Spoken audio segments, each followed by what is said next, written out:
Good morning વિદ્યાર્થી મિત્રો. આજે આપણે ઇંગ્લિશ ગ્રામરમાં ધ સિમ્પલ પ્રેઝન્ટ ટેન્સ એટલે કે સાદા વર્તમાનકાળ વિશે ભણવાનું છે, જે ધોરણ 6, ધોરણ 7 અને ધોરણ 8 ત્રણેય ધોરણમાં ભણવામાં આવે છે. ધોરણ 6માં ઇંગ્લિશ ગ્રામરમાં ચેપ્ટર નંબર 5 છે.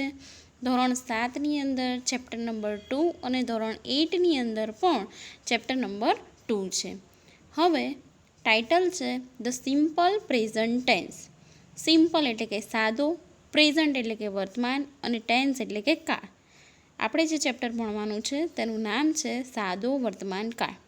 હવે જુઓ વિદ્યાર્થી મિત્રો, તમને સ્ક્રીન ઉપર સાદા વર્તમાન કાળની વ્યાખ્યા દેખાય છે, જે અહીંયા લખેલી છે કે સનાતન સત્ય, આદત, પસંદ, વ્યવસાય, સિદ્ધાંતો, કહેવતો તથા રોજિંદી કે અમુક સમયાંતરે થતી ક્રિયાઓ દર્શાવવા માટે સાદો વર્તમાનકાળ વપરાય છે. તો આ તમારે વ્યાખ્યા યાદ રાખવાની છે કે સનાતન સત્ય. હવે સનાતન સત્ય કોને કહેવાય? કે દરરોજ સૂર્ય કઈ દિશામાં ઉગે છે?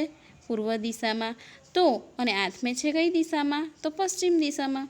તો આ એ ઘટના કેવી છે? સનાતન સત્ય, કે કોઈ દિવસ સૂર્ય પશ્ચિમમાં ઉગવાનું નથી કે પૂર્વમાં આથમવાનું નથી.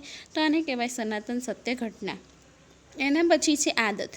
તો આપણી અમુક આદતો હોય છે કે આપણે દરરોજ સવારે વહેલા ઉઠીને શું કરીએ છીએ? બ્રશ કરીએ છીએ. તો એ આપણી શું કહેવાય? આદત, અથવા કે કહેવાય કે ટેવ પ્રમાણે થતી ક્રિયા.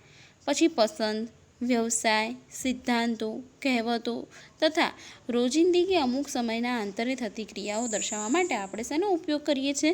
સાદા વર્તમાનકાળનો, જે આપણે ધોરણ 6, ધોરણ 7 અને ધોરણ 8ના વિદ્યાર્થીઓએ શીખવાનું છે અને આગળ પણ તમારે ભણવામાં આવશે. હવે આપણે જોઈશું ટુ બીના ક્રિયાપદના રૂપો, સાદા વર્તમાનકાળના રૂપો. હવે સૌ પ્રથમ આપણે જોઈશું કે એકવચન અને બહુવચન એ ટુ બીના ક્રિયાપદના સાદા વર્તમાનકાળના રૂપોમાં. હવે અહીંયા ડાબી બાજુ તમને આપેલું છે પ્રથમ પુરુષ, બીજો પુરુષ અને ત્રીજો પુરુષ. હવે વિદ્યાર્થી મિત્રો, આ પ્રથમ પુરુષ, બીજો પુરુષ અને ત્રીજો પુરુષ, જો હું અહીંયા અંડરલાઈન કરું છું, આ કોને કહેવાય? તો પ્રથમ પુરુષ એટલે કે બોલનાર, બીજો પુરુષ એટલે કે સાંભળનાર અને ત્રીજો પુરુષ, ત્રીજા પુરુષમાં આવશે હી, શી અને ઈટ.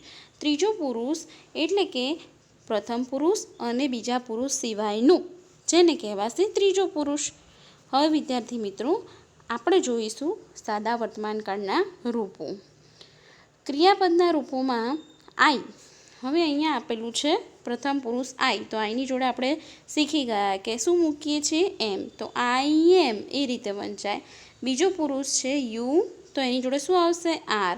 અને હી, શી અને ઈટ ત્રણે એક વચન છે, એની જોડે આવશે ઇઝ. તો આ આપણે જોયા એક વચનના રૂપો.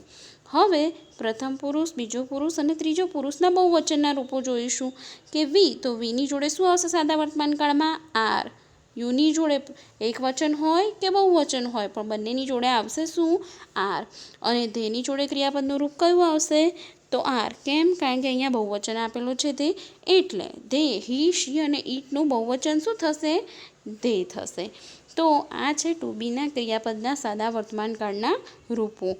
એક વચનના અને બહુવચનના. આપણને ખાલી જગ્યા પૂછાય કે ઇઝ, એમ અને આરનો ઉપયોગ કરીને ખાલી જગ્યા પૂરો. તો વિદ્યાર્થી મિત્રો, તમારે શું કરવાનું કે ખાલી જગ્યા છે તો ખાલી જગ્યાની આગળ આપેલો કર્તા જોવાનું. જો કર્તા આઈ હોય તો એની જોડે આવશે એમ. જો કર્તા યુ હોય તો એની જોડે આવશે આર. જો કરતા હી હોય તો ઇઝ, શી હોય તો પણ ઇઝ અને ઈટ હોય તો પણ ઇઝ. પરંતુ જો હી, શી અને ઈટનું બહુવચન ધે આપેલું હોય તો ખાલી જગ્યામાં શું આવશે? આર. તો આ રીતે તમારે ઇઝ, એમ અને આર વડે ખાલી જગ્યા પૂરો એવું પૂછાય. તો આ ટુ બીના ક્રિયાપદના જે સાદા વર્તમાનકાળના રૂપો છે એ તમે જોયા, તો એના ઉપરથી હવે તમને આવડશે. હવે આગળ જોઈએ કે હેવ અને હેઝના સાદા વર્તમાનકાળના રૂપો. હવે વિદ્યાર્થી મિત્રો, તમને પરીક્ષામાં હેવ હેઝવાળી ખાલી જગ્યા પણ પૂછાય છે. તો આપણે સાદા વર્તમાનકાળના હેવ હેઝના રૂપો અહીંયા જોઈ લઈએ કે અહીંયા પણ આપેલો છે પ્રથમ પુરુષ, બીજો પુરુષ અને ત્રીજો પુરુષ. તો આઈની સાથે શું આવશે? હેવ. યુની સાથે હેવ. યુ એક વચનમાં હોય કે બહુવચનમાં હોય, એની સાથે શું વપરાય છે? હેવ. તો કહેવાનો મતલબ છે આઈ, વી, યુ અને ધે આ ત્રણેય કર્તાની સાથે શું આવે છે? હેવ. અને હી, શી અને ઈટ જો એક વચન હોય તો એની સાથે હેઝ આવે, અને હી, શી અને ઈટનું બહુવચન જો અહીંયા દે આપેલું હોય તો તેની સાથે આપણે કયું મૂકીશું? હેવ મૂકીશું. તો તમને હેવ અને હેઝની ખાલી જગ્યા પૂછાય કે હેવ અને હેઝ વડે ખાલી જગ્યા પૂરો, તો કઈ રીતે પૂરવાની? આ સાદા વર્તમાનકાળના રૂપો છે. ખાસ ધ્યાન રાખજો કે હેવ અને હેઝની સાદા વર્તમાનકાળની ખાલી જગ્યાઓ પૂછાય તો તમારે આ રીતે ખાલી જગ્યા પૂરવાની રહેશે. હવે આગળ જોઈએ ડુ અને ડઝના સાદા વર્તમાનકાળના રૂપો. હવે વિદ્યાર્થી મિત્રો, તમારે સાદા વર્તમાનકાળની અંદર પરીક્ષામાં પૂછાય છે કે પ્રશ્ન વાક્ય બનાવો. હવે પ્રશ્ન વાક્ય બનાવતી વખતે દરેક વિદ્યાર્થી કન્ફ્યુઝનમાં આવી જાય છે કે ડુથી પ્રશ્ન બનાવો કે ડઝથી પ્રશ્ન બનાવો. તો એ કન્ફ્યુઝન પણ આપણે અહીંયા સોલ્વ કરી લઈએ કે ડુ અને ડઝના સાદા વર્તમાનકાળના રૂપો આપેલા છે. એમાં પણ પ્રથમ પુરુષ, બીજો પુરુષ અને ત્રીજો પુરુષ આપેલો છે. જો અહીંયા આઈ, વી, યુ અને ધે આપેલું હોય તો એની જોડે શું આવશે? ડુ આવશે. શું આવશે? ડુ. અને હી, શી, ઈટ એક વચનમાં હોય તો ડઝ, અને બહુવચનમાં હોય તો હી, શી અને ઈટનું બહુવચન સામે થઈ જશે ધે, અને એની જોડે શું આવશે? ડુ. એટલે કે આનો મતલબ કે પ્રશ્ન બનાવતી વખતે તમારે પ્રશ્ન કઈ રીતે બનાવવાનો? ડુ અને ડઝથી બનાવો ત્યારે તેનો કર્તા ધ્યાનમાં રાખવાનો. જો કર્તા એક વચન આઈ અને બહુવચન વી, યુ અને ધે હોય તો એની સાથે ડુ આવશે, અને હી, શી અને ઈટ એની સાથે શું આવશે? ડઝ. તો આપણે આ જોઈ ગયા. અને આગળ મેં તમને સમજાયું એ પ્રમાણે કે જો પ્રથમ પુરુષ આઈ એટલે શું થાય? બોલનાર. પ્રથમ પુરુષ એટલે કે બોલનાર, બીજો પુરુષ એટલે કે સાંભળનાર, અને ત્રીજો પુરુષ એટલે પહેલાં કે બીજા પુરુષ સિવાય. અને જે ધે શબ્દ છે તે નર, નારી અને નાન્યતર, એટલે કે હી, શી અને ઈટનું બહુવચન ધે થાય, અને એ ત્રણેયના બહુવચન માટે ધે વપરાય છે. કોના બહુવચન માટે? હી, શી અને ઈટ એ ત્રણેયના બહુવચન માટે શું વપરાય છે? ધે. ધારો કે કોઈ એક છોકરાનું નામ આપ્યું હોય, ધારો કે એ છોકરાનું નામ છે અજય, બરાબર? તો એના માટે આપણે વાપરીશું હી, જે એક વચન છે. પરંતુ એકથી વધારે છોકરાઓના નામ આપેલા હોય તો આપણે તેના માટે બહુવચનનું કયો કરતા વાપરીશું? ધે. એટલે અહીંયા કહેવાનો મતલબ એ છે કે બહુવચન માટે શું વપરાય છે? ધે. અને એક વચન માટે હી, શી અને ઈટ ત્રીજા પુરુષમાં. ઓકે. હવે આપણે જોઈએ આગળ. જુઓ અહીંયા તમને આપેલું છે કે સાદા વર્તમાનકાળમાં ફક્ત ત્રીજો પુરુષ એક વચનમાં જ ક્રિયાપદને અંતે એસ અથવા ઈએસ લાગે છે. આ વ્યાખ્યા ખાસ ધ્યાનમાં રાખજો. જે મેં તમને અહીંયા હું ટીક કરું છું એ વ્યાખ્યા કે અહીંયા આપેલી છે કે સાદા વર્તમાનકાળમાં ફક્ત ત્રીજા પુરુષ એક વચન. હવે ત્રીજો પુરુષ એક વચન આપણે આગળ જોઈ ગયા. કયા હતા ત્રીજા પુરુષ એક વચન? તો હી, શી અને ઈટ. તો આ ત્રણેય હોય તો એમાં ક્રિયાપદને અંતે એસ અથવા ઈએસ લાગે છે. શું લાગે છે? આ સાદા વર્તમાનકાળનો નિયમ છે કે ક્રિયાપદને અંતે ત્રીજા પુરુષ એક વચનમાં એસ અને ઈએસ લાગે છે. હવે આપણે જોઈએ આગળની નિયમ કે ત્રીજો પુરુષ એક વચન સિવાય બધાની સાથે ક્રિયાપદનું મૂળ રૂપ વપરાય છે. હવે ત્રીજો પુરુષ એક વચન સિવાય બધાની સાથે ક્રિયાપદનું મૂળ રૂપ વપરાય છે. એના માટે મેં તમને નીચે બધા એક્ઝામ્પલ આપીને સમજાવ્યું છે. આપણે એક એક્ઝામ્પલ શાંતિથી સમજીશું. દરેક વિદ્યાર્થી અહીંયા ધ્યાન આપે. હવે અહીંયા આપણે પહેલું ઉદાહરણ જોઈએ કે આઈ વોક. તો આઈ એની સાથે મેં ક્રિયાપદનું કયું રૂપ મૂકેલું છે? મૂળ રૂપ વોક. વી તો એની સાથે પણ મેં ક્રિયાપદનું, વોક એટલે ચાલવું, બરાબર? ચાલવું એક ક્રિયા છે અને અહીંયા મેં ક્રિયાપદનું રૂપ મૂકેલું છે. તો અહીંયા આઈની જોડે પણ શું આવ્યું? વોક. વીની જોડે પણ શું આવ્યું? વોક. યુની જોડે પણ શું આવ્યું? વોક. અને ધેની સાથે પણ શું આવ્યું? વોક. તો આઈ, વી, યુ અને ધે આ ચારેયની સાથે આપણે ક્રિયાપદનું કયું રૂપ મૂક્યું છે? મૂળ રૂપ મૂક્યું છે. કયું રૂપ મૂક્યું છે? મૂળ રૂપ. કેમ મૂક્યું છે? આપણે ઉપરની વ્યાખ્યા જોઈ કે ત્રીજા પુરુષ એક વચન સિવાય બધાની સાથે ક્રિયાપદનું કયું રૂપ વપરાય છે? તો મૂળ રૂપ. હવે ત્રીજો પુરુષ એક વચન કયો છે? તો અહીંયા જુઓ 3 આપેલા છે, હી, શી અને ઈટ. હવે એ આપણે આગળનો ઉપરનો નિયમ જોયો એ પ્રમાણે કે સાદા વર્તમાનકાળમાં ફક્ત ત્રીજા પુરુષ એક વચનમાં જ ક્રિયાપદને અંતે એસ અથવા ઈએસ પ્રત્યય લાગે છે. તો અહીંયા મેં જે નીચે ઉદાહરણ તમને સમજાયા છે એ ઉદાહરણમાં જુઓ હી તો એની સાથે વોક્સ, શી તો એની સાથે વોક્સ અને ઈટ તો એની સાથે વોક્સ. તો અહીંયા વોક જે ક્રિયાપદ છે એની પાછળ મેં કયો પ્રત્યય લગાડેલો છે? એસ પ્રત્યય. તો આ નિયમ અહીંયા સાબિત થાય છે કે સાદા વર્તમાનકાળમાં ત્રીજા પુરુષ એકવચનમાં ક્રિયાપદને અંતે એસ કે ઈએસ પ્રત્યય લગાડવામાં આવે છે. હવે વિદ્યાર્થી મિત્રો, તમને મનમાં પ્રશ્ન એ થાય કે ક્રિયાપદને અંતે એસ કે ઈએસ કઈ રીતે લગાડવાના? તો એના પણ નિયમો છે જે 8મા ધોરણવાળા 6ઠ્ઠા ધોરણમાં શીખી ગયા છે, 7મા ધોરણમાં પણ શીખી ગયા છે અને 6ઠ્ઠા ધોરણ માટે આ નિયમો નવા છે. એટલે હું અહીંયા બધા ફરીથી સમજાવું છું. એટલે ધોરણ 6, ધોરણ 7 અને ધોરણ 8ના દરેક વિદ્યાર્થીઓએ આ નિયમો કમ્પલસરી લર્ન કરવાના છે. પહેલો નિયમ જોઈએ આપણે કે જો ક્રિયાપદને પાછળ S, double S, S S, C H, x કેવું હોય, જે ક્રિયાપદ આપેલું હોય એ ક્રિયાપદની પાછળનો શબ્દ S, double S, S H, C H, x કેવું હોય તો તેની પાછળ કયો પ્રત્યય લગાડવામાં આવે છે? ઈએસ. જો એ તમને હું અહીંયા ઉદાહરણ દ્વારા સમજાવું છું કે અહીંયા પહેલું ઉદાહરણ આપેલું છે ગો, તો એનો છેલ્લો શબ્દ કયો છે? ઓ. વોચ તો એના છેલ્લા બે શબ્દ કયા છે? C H. ટીચ તો એના છેલ્લા બે શબ્દ કયા છે? C H. અને એની નીચે આપેલું છે મિક્સ, તો એનો લાસ્ટ વર્ડ કયો છે? એક્સ. તો આપણે ઉપરની જે આ વ્યાખ્યા જોઈ એ પ્રમાણે કે આપેલા ક્રિયાપદનો છેલ્લો અક્ષર S, double S, S S, C H, X કે ઓ હોય તો તેવા ક્રિયાપદની પાછળ ઈએસ પ્રત્યય લાગે છે. જો આપણે અહીંયા જોઈએ કે ગો તો ગોઝ, વોચ તો વોચીસ, ટીચ તો ટીચ અને મિક્સ તો મિક્સીસ.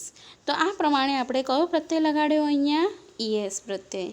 આ એનો પહેલો નિયમ છે, એસ કે ઈએસ લગાડવાના નિયમો. એમાં જો ક્રિયાપદને અંતે S, double S, S H, C H, X કે ઓ હોય તો ઈએસ પ્રત્યય લાગે છે. હવે આપણે જોઈએ એના પછીનો નિયમ કે જો ક્રિયાપદના છેલ્લા બે અક્ષર વ્યંજન વત્તા વાય હોય તો વાયનો આઈ કરીને, વાયનો શું કરવાનું છે? આઈ કરીને ઈએસ પ્રત્યય લગાડવાનો છે. ક્યારે? વ્યંજન વત્તા વાય હોય. હવે આપણે એબીસીડી બધા શીખી ગયા, દરેકને કક્કો ને બારાક્ષરી પણ આવડે છે. એટલે તમને સૌને ખબર હશે કે વ્યંજન કોને કહેવાય અને સ્વર કોને કહેવાય. આપણે ગુજરાતીમાં અ, આ, ઈ, ઉ, એ, ઐ, ઓ અને ઔ એ બધા શું છે? સ્વર. અને જે આપણો જે કક્કો છે એને શું કહેવાય છે? વ્યંજન. એ રીતે એબીસીડીમાં પણ એ, ઈ, આઈ, ઓ અને યુ એ સ્વર છે અને એના સિવાયના બાકીના કયા છે? વ્યંજનો. તો અહીંયા જે વ્યાખ્યા આપી છે પ્રમાણે જો ક્રિયાપદના છેલ્લા બે અક્ષર વ્યંજન વત્તા વાય હોય તો વાયનો શું કરવાનો? આઈ કરવાનો અને આઈ કરીને પછી ઈએસ પ્રત્યય લગાડવાનો. જો અહીંયા ઉદાહરણ આપ્યું છે એફ એલ વાય, તો વાય દરેક શબ્દના અંતનો અક્ષર તો વાય હશે પણ વાયની આગળનો શબ્દ જોવાનો છે. અહીંયા એલ છે, અહીંયા આર છે, અહીંયા પણ આર છે અને અહીંયા પણ આર છે. એટલે વાયની પહેલાં શું આપેલું છે? વ્યંજન આપેલું છે. શું આપેલું છે? વ્યંજન. તો વાયની પહેલાં જ્યારે વ્યંજન આપેલું હોય ત્યારે વાયને શું કરવાનું? કેન્સલ કરી નાખવાનું. એટલે વાયને કેન્સલ કરીને વાયનો અહીંયા સામે શું કરવાનું? આઈ કરવાનું. જુઓ અહીંયા સામે છે આઈ, એ વાયનો આઈ કરીને પછી એની પાછળ ઈએસ પ્રત્યય લગાડવાનો. કયો પ્રત્યય લગાડવાનો? ઈએસ પ્રત્યય. તો આ એનો બીજો નિયમ છે કે જો ક્રિયાપદના છેલ્લા બે અક્ષર વ્યંજન વત્તા વાય હોય તો વાયનો આઈ કરીને ઈએસ પ્રત્યય લગાડવામાં આવે છે. એટલે ફ્લાયનું ફ્લાઇઝ, કેરીનું કેરીઝ, ક્રાયનું ક્રાઇઝ અને મેરીનું મેરીઝ. હવે આ આપણે જોયો વ્યંજનનો નિયમ. એના પછી આપણે જોઈશું સ્વરનો નિયમ. જુઓ અહીંયા આપેલું છે કે ક્રિયાપદને અંતે વાય હોય અને વાયની પહેલાં સ્વર હોય તો ફક્ત એસ પ્રત્યય જ લાગે છે. હવે એના માટેના તમને અહીંયા બે ઉદાહરણ આપેલા છે, પ્લે અને બાય. છેલ્લો અક્ષર વાય છે, વાયની પહેલાં સ્વર છે. આપણે આગળ સ્વર અને વ્યંજન જોઈ ગયા કે એ, ઈ, આઈ, ઓ અને યુ આ પાંચ શું છે? સ્વર. તો એમાંનું એ અને યુ આ બંને સ્વર તમને અહીંયા આપેલા છે. તો વાયની પહેલાં સ્વર હોય તો તેવા ક્રિયાપદને પાછળ માત્ર એસ પ્રત્યય જ લાગે છે. તો આ હતા ક્રિયાપદને અંતે એસ અને ઈએસ લગાડવાના નિયમો જે આપણે જોયા. એનો પહેલો નિયમ છે, જે ક્રિયાપદને અંતે S, double S, SH, CH, x કેવો હોય તો ઈએસ પ્રત્યય લાગે છે. વ્યંજન વત્તા વાય હોય તો વાયનો આઈ કરીને ઈએસ પ્રત્યય લાગે છે. અને ક્રિયાપદના અંતમાં વાય હોય ને વાયની પહેલાં સ્વર હોય તો ફક્ત એસ પ્રત્યય લાગે છે. તો વિદ્યાર્થી મિત્રો, ધોરણ 6, ધોરણ 7 અને ધોરણ 8 ત્રણેય ધોરણના વિદ્યાર્થીઓએ આ એસ અને ઈએસ લગાડવાના જે નિયમો છે, ક્રિયાપદને અંતે એસ અને ઈએસ લગાડવાના નિયમો એ તમારે રફ નોટબુકમાં અથવા ઇંગ્લિશની નોટબુકમાં 5 વખત લખીને મોઢે કરવાના. જો આ નિયમો આવડશે તો જ તમને સાદો વર્તમાનકાળ યોગ્ય રીતે આવડશે. હવે જોઈએ આગળ કે સાદા વર્તમાનકાળની અંદર આપણે શીખવાનું છે બધી વાક્ય રચનાઓ, કે વિધાન વાક્ય રચના, નકાર વાક્ય રચના અને પ્રશ્ન વાક્ય રચના. હવે આપણે શરૂઆતમાં વ્યાખ્યા જોઈએ કે સનાતન સત્ય કોને કહેવાય, પસંદ કોને કહેવાય, અમુક સમયના અંતરે થતી ક્રિયા કોને કહેવાય. તો એના અહીંયા મેં તમને 3 ઉદાહરણ આપેલા છે. જો પહેલું સનાતન સત્યનું છે, બીજું પસંદનું છે અને ત્રીજું છે અમુક સમયના અંતરે થતી ક્રિયા. કહેવાનો મતલબ આ બધાનો ઉપયોગ શેમાં થાય છે? સાદા વર્તમાનકાળની અંદર. તો આપણે સાદા વર્તમાનકાળની વિધાન વાક્ય રચના જોઈએ કે પહેલું વાક્ય છે the sun sets in the west. હવે અહીંયા આખું ઉદાહરણ આપેલું છે the sun sets in the west, એટલે કે સૂર્ય કઈ દિશામાં આથમે છે? પશ્ચિમ દિશામાં.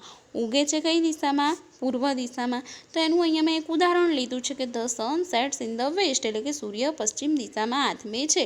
તો આ સનાતન સત્ય ઘટના છે કે આ ઘટનાને કોઈ બદલી શકવાનું નથી. સૂર્ય પૂર્વમાં ઉગે છે તો કોઈ એને બદલીને પશ્ચિમમાં નથી કરી શકવાનું, અને સૂર્ય પશ્ચિમમાં આથમે છે તો કોઈ એને બદલીને ત્યાં સૂર્ય પશ્ચિમમાં ઉગવાનું નથી કરી શકવાનું. કહેવાનો મતલબ એને કહેવાય સનાતન સત્ય ઘટના. તો સનાતન સત્ય ઘટના દર્શાવવા માટે પણ સાદા વર્તમાનકાળનો ઉપયોગ થાય છે. પસંદ દર્શાવવા માટે, ધારો કે આઈ લાઇક શોર ફ્રૂટ્સ, કે મને ખાટા ફળો ભાવે છે તો એ મારી પસંદ છે, તો એ દર્શાવવા માટે પણ શું વપરાય છે? સાદા વર્તમાનકાળ. એના પછી છે યુ ઓફન મીટ મી. આ અમુક સમયના અંતરે થતી ક્રિયા છે કે તમે મને ઘણીવાર મળો છો. ઓફન એટલે કે ઘણીવાર. તો આપણે દરરોજ તો મળતા નથી, ઘણીવાર એટલે કે કોઈક વખત મળીએ છીએ. તો આ પણ શું થઈ? અમુક સમયના અંતરે થતી ક્રિયા. તો એ દર્શાવવા માટે સાદો વર્તમાનકાળ વપરાય છે, જેની વિધાન વાક્ય રચના આપણે જોઈ ગયા. હવે આપણે જોવાની છે નકાર વાક્ય રચના. આ ખાસ વિદ્યાર્થી યાદ રાખે. અહીંયા મેં જેટલી પણ વાક્ય રચનાઓ લખી છે હું તો તમને સમજાવીશ, તમારા મગજમાં એક વખતથી તો ઉતરી નહીં જાય. આ બધા નિયમો તમારે લગભગ 2 થી 3 વખત લર્ન કરવા પડશે, લખીને મોઢે કરવા પડશે, તો જ તમને સાદો વર્તમાનકાળ આવડશે. હવે આપણે જોઈએ સાદા વર્તમાનકાળની નકાર વાક્ય રચના. આપણે આગળ ડુ અને ડઝના સાદા વર્તમાનકાળના કોઠા પ્રમાણે જોઈ ગયા કે ડુનો ઉપયોગ કઈ રીતે કરાય અને ડઝનો ઉપયોગ કર્તાની સાથે કઈ રીતે કરવો. તો અહીંયા એની વાક્ય રચના આપી છે કે કર્તા વત્તા ડુ અથવા ડઝ વત્તા નોટ વત્તા ક્રિયાપદનું મૂળરૂપ વત્તા અન્ય શબ્દો. અહીંયા આપેલી છે આ વર્તમાનકાળની નકાર વાક્ય રચના. કે નકાર વાક્ય બનાવવું હોય સાદા વર્તમાનકાળનું, જે સાદું વાક્ય આપ્યું હોય એ સાદા વાક્યને નકાર વાક્યમાં ફેરવવું હોય તો કઈ રીતે ફેરવાય? તો સૌથી પહેલાં કર્તા મૂકવો પડે અને કર્તાને અનુરૂપ ડુ અથવા ડઝ. કર્તા પ્લસ ડુ ઓબ્લિક ડઝ, એટલે કે ડુ અથવા ડઝ વત્તા નોટ વત્તા ક્રિયાપદનું મૂળરૂપ અને અન્ય શબ્દો. એના પછી આપણે જોઈએ આગળ કે જેઠાલાલ નેવર ઇટ્સ ખીચડી. હવે આપણે ઉપર ડુ અને ડઝવાળી વાક્ય રચના જોઈ ગયા, પણ જો વાક્ય અહીંયા એક્ઝામ્પલ આપેલું છે કે જો નકાર વાક્ય રચનાની અંદર નેવર શબ્દનો ઉલ્લેખ કરેલો હોય તો ડુ નોટ કે ડઝ નોટનો ઉપયોગ કરવો નહીં. મેં જે તમને ઉપરની વાક્ય રચના શીખવાડીને એ વાક્ય રચના પ્રમાણે જો વાક્યની અંદર નેવર શબ્દ તમે વાપરો છો તો નેવર શબ્દનો યુઝ કરો તો ડુ નોટ કે ડઝ નોટનો ઉપયોગ તમારે કરવાનો નથી. પરંતુ જો નેવર શબ્દનો ઉપયોગ ના કર્યો હોય તો આ એક્ઝામ્પલ પ્રમાણે ઉદાહરણ નંબર 1 અને ઉદાહરણ નંબર 2 પ્રમાણે તમારે કરવાનું રહેશે. કે આપેલો છે કરતા આઈ, તો આઈની જોડે આવશે ડુ નોટ લાઇક પ્લેઇંગ. બીજા ઉદાહરણની અંદર કરતા આપેલો છે હી, તો હીની જોડે એસ કે ઈએસ વાળું રૂપ આપણે મૂકીએ છીએ, પરંતુ અહીંયા આપણે એને નકાર વાક્ય રચનામાં ફેરવવાનું છે. એટલે નકાર વાક્ય રચનામાં ક્રિયાપદનું મૂળ રૂપ આવે અને જે ત્રીજો પુરુષ છે એક વચન એની જોડે આવશે ડઝ નોટ. એટલે અહીંયા તમારો કર્તા કયો આપેલો છે? હી, જે ત્રીજો પુરુષ એક વચનમાં આવે છે. અને એટલે આપણે અહીંયા ક્રિયાપદનું મૂળરૂપ મૂકીશું અને ડઝ નોટ મૂકીશું અને લાસ્ટમાં આવશે અન્ય શબ્દો, જે અહીંયા આપેલું છે કબડ્ડી. તો આપણે આ વાક્ય રચના નકાર વાક્ય રચનાને ફરીથી સમજીએ કે સાદા વર્તમાનકાળની અંદર નકાર વાક્ય રચનાની અંદર કર્તા, એના પછી ડુ ઓબ્લિક ડઝ, પછી નોટ, ક્રિયાપદનું મૂળરૂપ અને અન્ય શબ્દો. જ્યારે પણ તમે નકાર વાક્ય રચના બનાવો, ડુ નોટ મૂકો કે ડઝ નોટ મૂકો, પરંતુ ક્રિયાપદનું તો કયું રૂપ આવશે? મૂળરૂપ જ આવશે. ક્રિયાપદનું જે એસ કે ઈએસ વાળું રૂપ હશે તે નીકળી જશે. હવે આપણે જોઈએ આગળ સાદા વર્તમાનકાળની પ્રશ્ન વાક્ય રચના, જે 8મા ધોરણમાં ઇન્વર્ઝન ક્વેશ્ચન તરીકે પણ આપેલું છે. ઇન્વર્ઝન ક્વેશ્ચન એટલે કે ઉલટ પ્રશ્ન. હવે ઉલટ પ્રશ્ન એટલે કઈ રીતે બનાવવાનું? તો આપણે આગળ નકાર વાક્ય શીખી ગયા, બરાબર, સાદું વાક્ય પણ શીખી ગયા. હવે તમારે શીખવાનું છે ઉલટ પ્રશ્ન, કે સાદા વર્તમાનકાળની અંદર પ્રશ્ન વાક્ય બનાવવું હોય તો પ્રશ્ન શેનાથી બને? તો કે ડુ અથવા ડઝથી. ડુ અથવા ડઝ કરતા. આપણે ઉપર આગળ જોઈ ગયા કે કરતા પ્લસ ડુ અથવા ડઝ વત્તા નોટ હતું નકાર વાક્ય રચનાની અંદર, પરંતુ અહીંયા તમારે એનાથી ઉલટ કરવાનું છે. એટલે જ્યારે પણ પ્રશ્ન બનાવો તો ડુ અને ડઝ સાદા વર્તમાનકાળની પ્રશ્ન વાક્ય રચનામાં સૌ પ્રથમ આવે, એના પછી તમારે આવે કરતા પછી અહીંયા પણ તમારે ક્રિયાપદનું તો મૂળરૂપ જ મૂકવાનું છે. અન્ય શબ્દો અને ખાસ પ્રશ્નાર્થ ચિહ્ન પ્રશ્ન વાક્યની અંદર કરવાનું ભૂલવાનું નહીં. જુઓ અહીંયા પહેલું ઉદાહરણ છે, ડુ યુ લાઇક આઈસ્ક્રીમ. હવે અહીંયા કરતા કયો છે? You. Does Mona live in Ahmedabad. તો અહીંયા કરતા કયો છે? મોના. તો અહીંયા ત્રીજો પુરુષ એક વચન કરતા હી, શી અથવા ઇટ હોય તો પ્રશ્નની શરૂઆત ડઝથી થશે, અને કરતા જો આઈ વી યુ અને તે હશે તો પ્રશ્ન વાક્યની શરૂઆત ડુ વડે થશે. બાકી ક્રિયાપદનું જે મૂળરૂપ છે એ અહીંયા મૂળરૂપ તરીકે જ આવશે. કોઈ એસ કે ઈએસ વાળું રૂપ પ્રશ્ન વાક્યની અંદર પણ નહીં આવે કે નકાર વાક્યની અંદર પણ નહીં આવે. અન્ય શબ્દો અને છેલ્લે પ્રશ્નાર્થ ચિહ્ન ખાસ કરવાનું, તે ભૂલવાનું નહીં.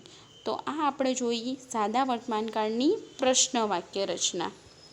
હવે આગળ જોઈએ એના થોડા ઘણા નિયમો.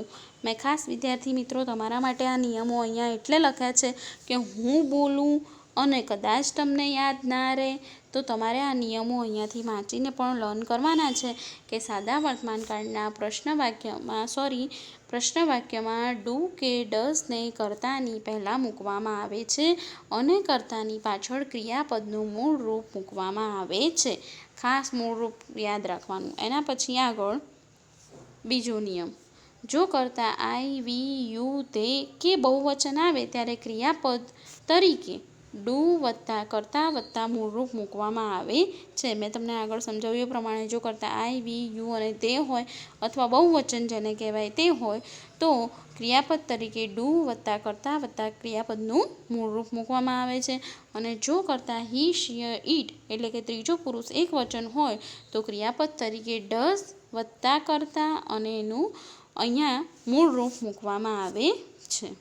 તો આ આપણે જોયા નકાર વાક્ય રચના, પ્રશ્નાર્થ વાક્ય રચના અને એના ઉપર જોઈ ગયા વિધાન વાક્ય રચના. હવે આગળ જોઈશું આપણે WH પ્રશ્ન. WH પ્રશ્ન ખાસ યાદ રાખવાના છે. તમારી એક્સરસાઇઝમાં પણ આવે છે, ડુએસ ડાયરેક્ટેડમાં પણ પૂછાય છે. હવે જોઈએ સાદા વર્તમાનકાળના WH પ્રશ્ન વાક્ય રચના. એનો પહેલો નિયમ કે WH પ્રશ્ન વાક્યમાં પણ ડુ કે ડઝને કર્તાની પહેલાં મૂકવામાં આવે છે અને કર્તાની પાછળ ક્રિયાપદનું મૂળરૂપ મૂકવામાં આવે છે. જેવી રીતે આપણે પ્રશ્ન વાક્યની અંદર જોઈ ગયા કે પ્રશ્ન વાક્યની શરૂઆતમાં આપણે પ્રશ્ન વાક્યની શરૂઆત શેનાથી કરતા હતા? ડુ અથવા ડઝથી. તો હવે આપણે અહીંયા WH પ્રશ્ન જે વાક્ય રચના છે એમાં શરૂઆત શેનાથી કરવાની છે? WH પ્રશ્ન શબ્દથી. કે સૌ પ્રથમ શું આવશે? જો અહીંયા વાક્ય રચના આપેલી છે એ પ્રમાણે WH પ્રશ્ન શબ્દ વત્તા ડુ અથવા ડઝ વત્તા કર્તા વત્તા ક્રિયાપદનું મૂળરૂપ. હવે એનો પહેલો નિયમ જોઈએ. જો કરતાં આઈ, વી, યુ, ધે કે બહુવચન હોય તો WH પ્રશ્ન પછી ડુ વપરાય છે. શું વપરાય છે? ડુ. સૌથી પહેલાં WH પ્રશ્ન શબ્દ, પછી ડુ, પછી કરતાં અને ક્રિયાપદનું મૂળ રૂપ. હવે આગળ જોઈએ કે જો કર્તા તરીકે હી, શી અથવા ઈટ હોય, એટલે કે ત્રીજો પુરુષ એકવચન હોય, તો WH પ્રશ્ન શબ્દની જોડે ડઝ મૂકવામાં આવે છે. શું મૂકવામાં આવે છે?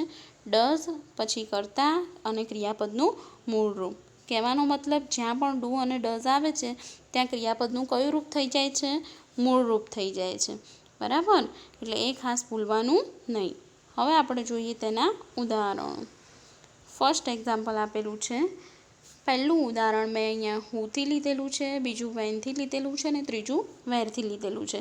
આને કહેવાય WH પ્રશ્ન શબ્દ, કે જે WHથી જેની શરૂઆત થાય છે પ્રશ્નની, એટલે એને કહેવામાં આવે છે WH પ્રશ્ન શબ્દ. જુઓ, WH. હું, વેન અને વેર. હું એટલે કોણ, વેન એટલે કે ક્યાં, અને વેર એ શું દર્શાવે છે? સ્થળ. અને આ વેન એ શું દર્શાવે છે? સમય. પહેલું ઉદાહરણ જોઈએ. હું પ્લેઝ હોકી. હોકી કોણ રમે છે? એના પછી બીજું કે when does Mita go to school. તો અહીંયા ક્રિયાપદનું કયું રૂપ આવ્યું? મૂળ રૂપ. એના પછીના ઉદાહરણમાં પણ કયું રૂપ છે? મૂળ રૂપ. તો સૌથી પહેલાં આવ્યો WH પ્રશ્ન, એના પછી ડુ અથવા ડઝ, એના પછી કરતા, અને કરતા પછી આ ક્રિયાપદનું કયું રૂપ આપેલું છે જે મેં રાઉન્ડ કરેલું છે તે મૂળ રૂપ છે. કયું છે? મૂળ રૂપ. અને પછી અન્ય શબ્દો અને પ્રશ્નાર્થ ચિહ્ન. તો આ રીતે આપણે WH પ્રશ્ન શબ્દની પણ વાક્યરચના શીખવાની છે. તો આપણે અહીંયા ટોટલ કેટલી વાક્યરચના જોઈ? 4 વાક્યરચના. કેટલી? 4. સૌથી પહેલી કઈ જોઈ આપણે? વિધાન વાક્યરચના. એના પછી બીજી જોઈ ગયા નકાર વાક્યરચના, પ્રશ્ન વાક્યરચના, અને લાસ્ટમાં જોયું આપણે WH પ્રશ્ન શબ્દ. હવે અહીંયા આપણે આ સાદો વર્તમાનકાળ પૂર્ણ કરીએ છીએ. હવે ધોરણ 6, ધોરણ 7 અને ધોરણ 8ના વિદ્યાર્થીઓને આગળ આવે છે એક્સરસાઇઝ, કે ધોરણ 6માં, ધોરણ 7માં અને ધોરણ 8માં તમારા ચેપ્ટરની પાછળ જે એક્સરસાઇઝ આપેલી છે એમાંથી મેં ધોરણ 6ની એક્સરસાઇઝ અહીંયા લીધેલી છે, જે સેમ ટુ સેમ ધોરણ 7માં અને ધોરણ 8માં છે. ખાલી વાક્ય બદલાય છે, બાકી સૂચના તો સેમ ટુ સેમ જ છે. તો હવે આપણે જોઈશું એક્સરસાઇઝ. ધોરણ 6ની ટેક્સ્ટબુકમાં અહીંયા એક્સરસાઇઝ આપેલી છે. સેમ ટુ સેમ એક્સરસાઇઝ ધોરણ 7માં અને ધોરણ 8માં જ છે, પરંતુ ખાલી જગ્યાઓ બદલાય છે, પરંતુ સૂચના તો તેની તે જ છે. પહેલી એક્સરસાઇઝ જોઈશું. સૌ પ્રથમ વાંચીએ તેની સૂચના, કે કૌંસમાં આપેલા ક્રિયાપદોના સાદા વર્તમાન કરનારા રૂપ વડે ખાલી જગ્યા પૂરો. હવે દરેક અહીંયા કૌંસમાં ક્રિયાપદો આપેલા છે. શું આપેલું છે? ક્રિયાપદ. હવે એ ક્રિયાપદોના સાદા વર્તમાનકાળના રૂપ વડે આપણે અહીંયા શું પૂરવાની છે? ખાલી જગ્યા. જે મેં અહીંયા પૂરેલી છે તમારે સમજવાની છે. હવે પહેલી ખાલી જગ્યા જોઈએ. ખાલી જગ્યા જોતાં પહેલાં ઉદાહરણ જોઈએ, કે સોનમ રીડ્સ અ બુક. અહીંયા તમને રીડ ક્રિયાપદ આપેલું છે અને સાદા વર્તમાનકાળના રૂપ વડે તમારે ખાલી જગ્યા પૂરવાની છે. તો સૌથી પહેલાં આપણે જોઈશું કરતા. તો દરેક ખાલી જગ્યામાં આપણે કરતા જોવાનું. જો કરતા હી, શી અને ઈટ આપેલો હોય તો તમારે જે કૌંસમાં ક્રિયાપદનું જે રૂપ આપેલું હોય, ક્રિયાપદનું જે મૂળ રૂપ, એનું ખાલી જગ્યામાં તમારે એસ કે ઈએસ વાળું રૂપ મૂકવાનું. કયું રૂપ મૂકવાનું? એસ કે ઈએસ વાળું. અને જો તમારો કરતા આઈ, વી, યુ અથવા તે હોય તો એ ખાલી જગ્યામાં તમારે ક્રિયાપદનું જે આ મૂળ રૂપ આપેલું છે એનું એ મૂળ રૂપ તમારે ખાલી જગ્યાની અંદર મૂકી દેવાનું રહેશે. તો આને કહેવાશે સાદા વર્તમાનકાળના રૂપ વડે ખાલી જગ્યા પૂરું. એના નિયમ જો તમને આવડતા હશે, આ મેં તમને બતાવે એ પ્રમાણે, તો ખાલી જગ્યા ફટ લઈને આવડશે. આપણે એક પછી એક ખાલી જગ્યા જોઈએ. કે પહેલું, ધ બોયઝ ખાલી જગ્યા ક્રિકેટ. તો બોયઝ અહીંયા બહુવચન છે, એટલે અહીંયા ધ બોયઝ માટે આપણે શું વાપરીશું? ધે, સર્વનામ. તો જો સર્વનામ ધે હોય તો ક્રિયાપદનું અહીંયા મૂળ રૂપ આવશે પ્લેનું પ્લે. હવે જોઈએ આપણે બીજી ખાલી જગ્યા. આઈ ખાલી જગ્યા ઇંગ્લિશ. હવે આપણે આગળ નિયમ પ્રમાણે જોઈ ગયા કે આઈ, વી, યુ અથવા તે આપેલું હોય તો ત્યાં શું આવશે? ક્રિયાપદનું મૂળરૂપ. તો આપણે અહીંયા મૂળરૂપ મૂકી દીધું લર્નનું લર્ન.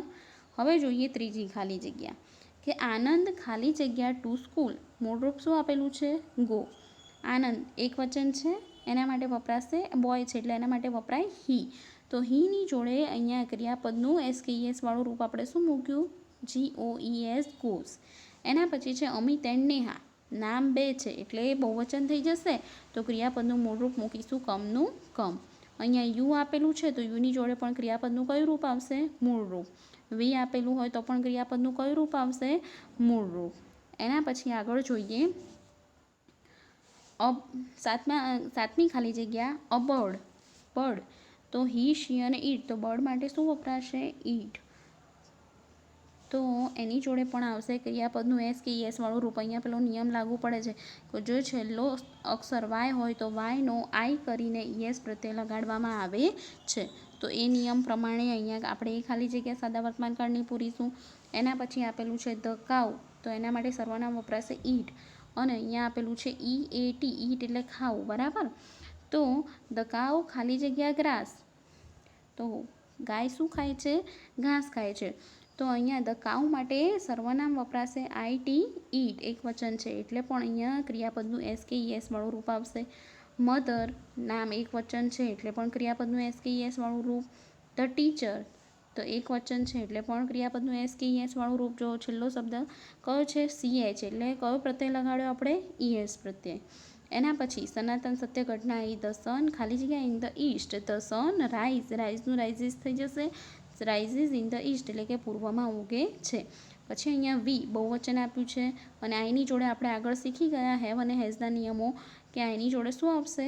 હેવ. સાદા વર્તમાન કાળના હેવ અને હેઝના રૂપો જોયા તો એના પ્રમાણે આઈની જોડે શું આવે? હેવ. અને અહીંયા વીની સાથે શું લખ્યું આપણે? લાઈવનું લાઈવ ક્રિયાપદનું મૂળરૂપ કે આઈ, વી, યુ અને તેની જોડે ક્રિયાપદનું મૂળરૂપ જ આવે. તો આ રીતે ધોરણ 7 અને ધોરણ 8માં એક્સરસાઇઝ આપેલી છે. એ એક્સરસાઇઝ તમારે તમારી ઇંગ્લિશ ગ્રામરમાં લખવાની રહેશે, જે તમારી ઇંગ્લિશ ગ્રામરની ટેક્સ્ટબુક સ્વાધ્યાયપોથી તમને આપેલી છે તેમાં. હવે આપણે જોઈએ બીજી એક્સરસાઇઝ. જુઓ અહીંયા તમને બીજી એક્સરસાઇઝ આપેલી છે. એ ધોરણ 7માં પણ છે, ધોરણ 8માં પણ છે, ધોરણ 6માં છે. વાક્ય બદલાશે. સૂચના એની એ છે કે કૌંસમાં આપેલા શબ્દોનો ઉપયોગ કરીને પ્રશ્નોના ઉત્તર લખો. હવે કૌંસમાં આપેલો શબ્દ એટલે કે આ રીતે તમને શબ્દ આપેલો હશે. એ શબ્દનો ઉપયોગ કરીને તમારે શું લખવાનું છે? પ્રશ્નના ઉત્તરો.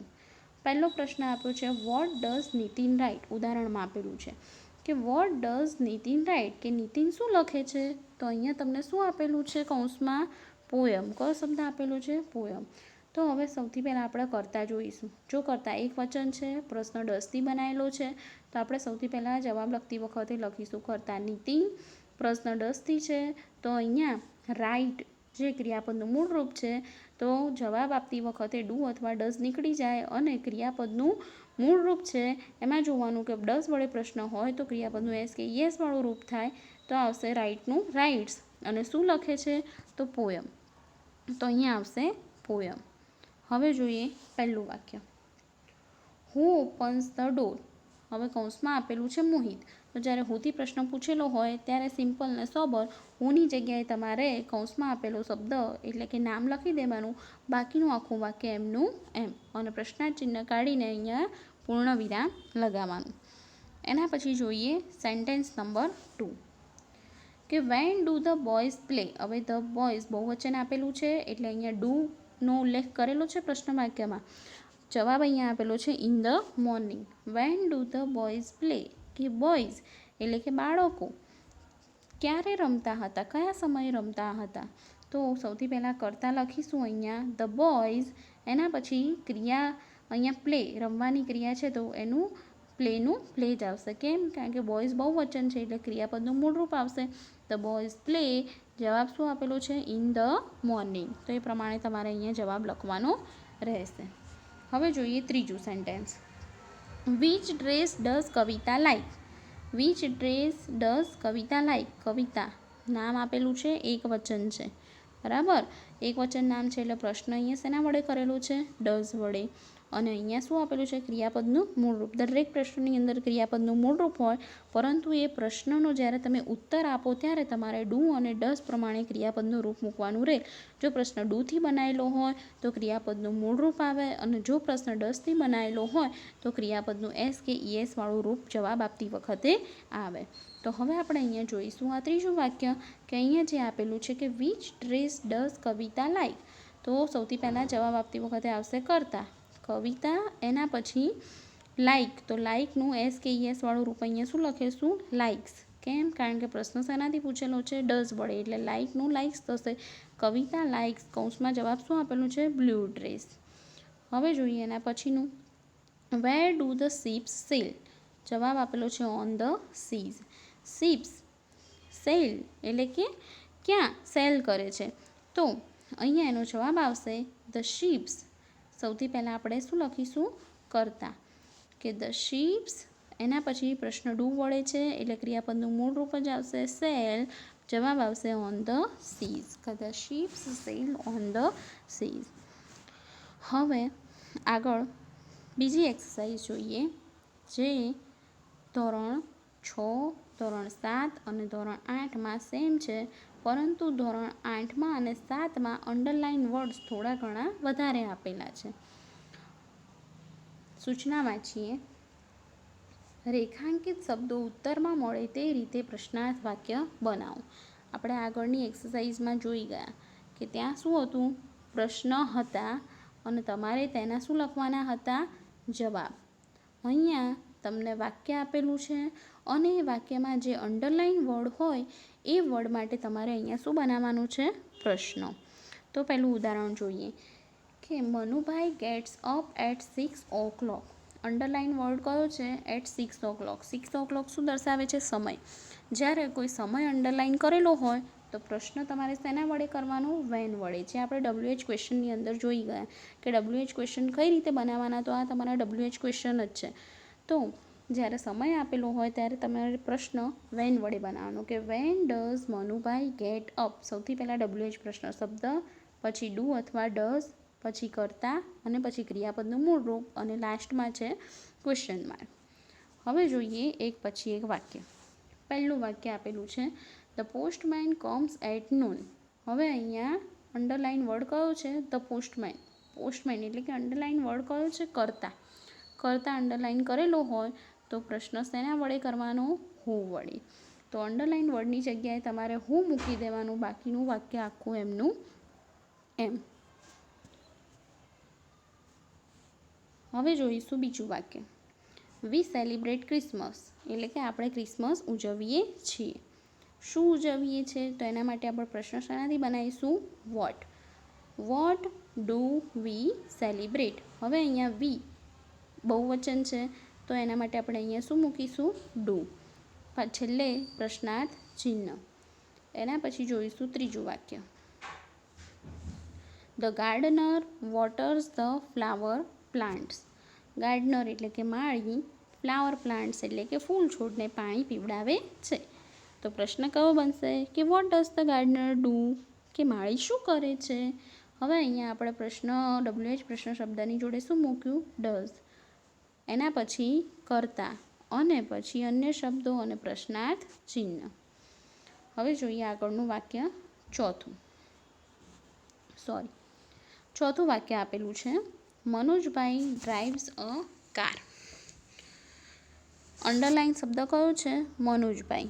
હવે મનોજભાઈ ગાડી ચલાવે છે.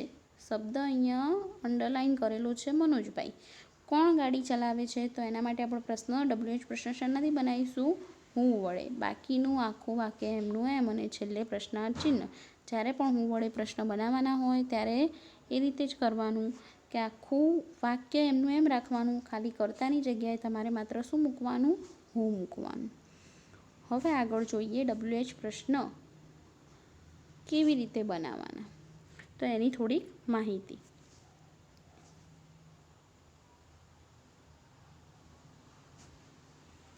પહેલું છે હું, બીજું છે વોટ, ત્રીજું છે વેર, ચોથું છે વેન, અને પાંચમું છે વાય. પહેલું છે હું. હું એટલે કોણ? એક કે તેથી વધુ વ્યક્તિઓ વિશેની માહિતી મેળવવા માટે પ્રશ્ન શેના વડે કરવામાં આવે છે? હું વડે. બીજું છે વોટ, કે વ્યક્તિ વિશે અથવા વ્યક્તિની ક્રિયા વિશે જાણવા માટે પ્રશ્ન શેના વડે કરવામાં આવે છે? તો વોટ. વોટ એટલે થાય શું અને હું એટલે થાય કોણ. એના પછી છે ત્રીજું વેર. વેર એનું મિનિંગ થાય ક્યાં. અમુક વ્યક્તિ, વસ્તુ કે પ્રાણીના સ્થાન વિશેની માહિતી મેળવવા માટે પ્રશ્ન શેના વડે કરવામાં આવે છે? તો કે વેર વડે. અને ચોથું છે વેન. વેન એટલે કે ક્યારે. કોઈ સમય જાણવા માટે પ્રશ્ન વેન વડે કરવાનો, અને કોઈ કારણ જાણવું હોય તો એના માટે પ્રશ્ન વાય વડે કરવાનો. તો આપણે આજે આગળ WH ક્વેશ્ચન વિશેની માહિતી જોઈ ગયા, એની એક્સરસાઇઝ જોઈ ગયા. તો એક્સરસાઇઝમાં વાક્ય આપેલું હોય પણ એ વાક્યમાં પ્રશ્ન હું વડે બનાવો, વોટ વડે બનાવો, વેર વડે બનાવો કે વેન વડે બનાવો. આ પ્રશ્ન થાય ત્યારે તમારે આ માહિતી વાંચી લેવાની કે જ્યારે કોઈ કર્તા અંડરલાઇન કરેલો હોય ત્યારે પ્રશ્ન આપણે હું વડે બનાવીએ. કોઈ વ્યક્તિ અથવા વસ્તુની ક્રિયા આપેલી હોય તો એના માટે પ્રશ્ન વોટ વડે થાય. કોઈ વ્યક્તિ કે વસ્તુનું અથવા પ્રાણીનું સ્થાન આપેલું હોય અને એ અંડરલાઇન કરેલું હોય ત્યારે પ્રશ્ન વેર વડે થાય. કોઈ સમય અંડરલાઇન કરેલો હોય તો સમય જાણવા માટે પ્રશ્ન વેન વડે કરવાનો, અને કોઈ કારણ આપેલું હોય તો કારણ જાણવા માટે પ્રશ્ન વાય વડે કરવાનો રહેશે. તો આપણે આ જોયું સાદા વર્તમાનકાળના નિયમો. હવે ધોરણ 6, ધોરણ 7 અને ધોરણ 8ના વિદ્યાર્થીઓએ જે સાદા વર્તમાનકાળનું ચેપ્ટર છે ધોરણ 6માં ચેપ્ટર નંબર 5, ધોરણ 7માં ચેપ્ટર નંબર 2 અને ધોરણ 8માં ચેપ્ટર નંબર 2, આ ત્રણેય વર્ગના વિદ્યાર્થીઓએ આ નિયમો લખવાના છે, જે તમને હું PDF ફાઇલ દ્વારા મોકલી આપીશ. અને એની એક્સરસાઇઝ છે એ પણ તમારે ઇંગ્લિશ ગ્રામરની જે તમને બુક આપેલી છે સ્વાધ્યાયપોથીની જોડે, એમાં એક્સરસાઇઝ પણ લખવાની રહેશે. Okay, thank you.